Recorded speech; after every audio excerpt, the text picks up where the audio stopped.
নমস্কার, মিত্রা হাউস কিচেনে আপনাদের স্বাগতম। আমি আপনাদের সামনে হাজির হয়েছি আবার একটা নতুন রেসিপি নিয়ে। অরিও বিস্কুট দিয়ে চকলেট কেক বানিয়েছি। সেই ভিডিওটা প্রথম থেকে লাস্ট পর্যন্ত দেখার জন্যে অনুরোধ রইল।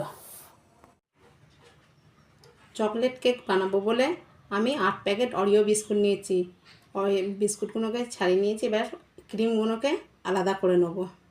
আমি বিস্কুট থেকে ক্রিমগুলো আলাদা করে নিয়েছি। ক্রিমগুলো এখন রেখে দেবো, পরে কেকটা সাজানোর কাজে লাগবে। আমি এইভাবে বিস্কুটগুলোকে গুঁড়িয়ে নেব। এইভাবে বিস্কুটগুলোকে সব গুঁড়িয়ে নেব। বিস্কুটগুলো আমি হাতে করে সব ভেঙে নিয়েছি। এবার এতে গরম করে রেখেছিলাম দুধটা, ঠান্ডা করে নিয়েছি, সেই দুধটা দেবো। দুধটা এতে দিয়ে দেবো, দিয়ে কিছুক্ষণ ভিজতে দেবো। বিস্কুটগুলো দুধ দিয়ে ভিজাতে দিয়েছিলাম, সব ভিজে গেছে। এবার আমি ভালো করে এটা মেখে নেব। বিস্কুটগুলো সব গলে গেছে। এবার আমি চিনি দেবো, বেশি মিষ্টি দেবো না, যেহেতু অরিও বিস্কুট খুব মিষ্টি, তাই এই কাপের 1 কাপ চিনি দেবো। দিয়ে চিনিটা দিয়ে সুন্দর করে এটাকে এখন মেখে নেব। চিনিটা আর বিস্কুটটা খুব সুন্দরভাবে মিশে গেছে। এটাকে আমি খুব সুন্দরভাবে ফেটিয়ে নিয়েছি। এরপর আমি এতে ইনো দিয়ে দেবো। আমি 1 প্যাকেট ইনো নিয়েছি, এই ইনোটা সবটাই দিয়ে দেবো। ইনো দিয়ে আমি অল্প একটু এর মধ্যে দুধ দিয়ে দেবো, খুব অল্প একটু দুধ দিয়ে দেবো। দিয়ে অনেকক্ষণ ধরে এটাকে ভালো করে ফেটিয়ে নেব।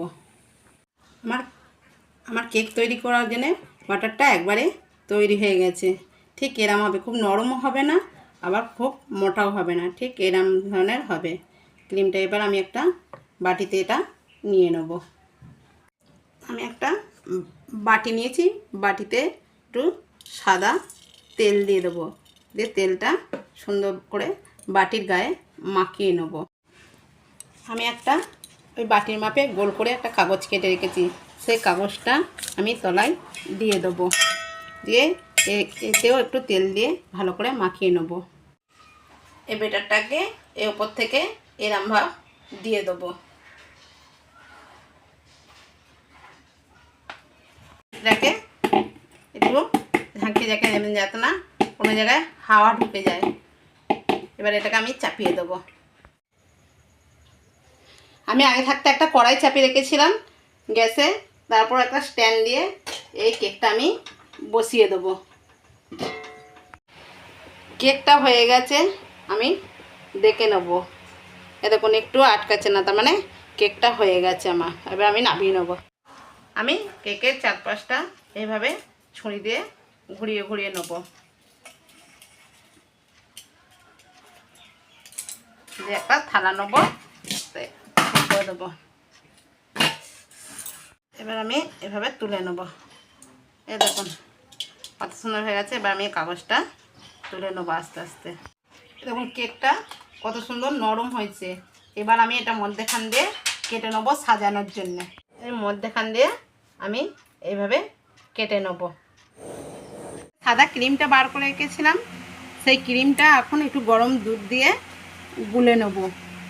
কেকটা কেটে রেখেছি, তার মধ্যেখানে এই সাদা ক্রিমটা আমি এরমভাবে দিয়ে দেবো।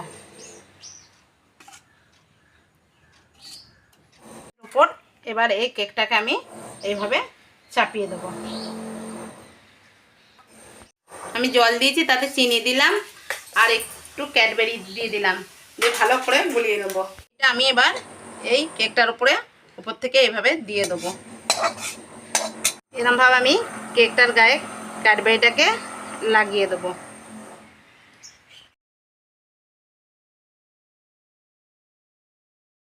সুন্দরভাবে সাজাবো বলে অরিও বিস্কুটের ক্রিমগুলোকে আমি নিয়ে নিয়েছি, দিয়ে 5টা পাপড়ি করেছি, দিয়ে গোলাপ ফুল করব, দিয়ে কেকটাকে সুন্দর করে সাজিয়ে দেবো। বিস্কুটকে ক্রিমকে আমি রোলের মতন করে নিয়েছি। এবার মধ্যেখান দিয়ে কেটে নিলে এটা একটা গোলাপ ফুল হয়। দুটো গোলাপ ফুল হয়ে গেছে। আমি এইভাবেই সবকটা গোলাপ ফুলকে তৈরি করে নেব। কেকটা আমার সাজানো হয়ে গেছে।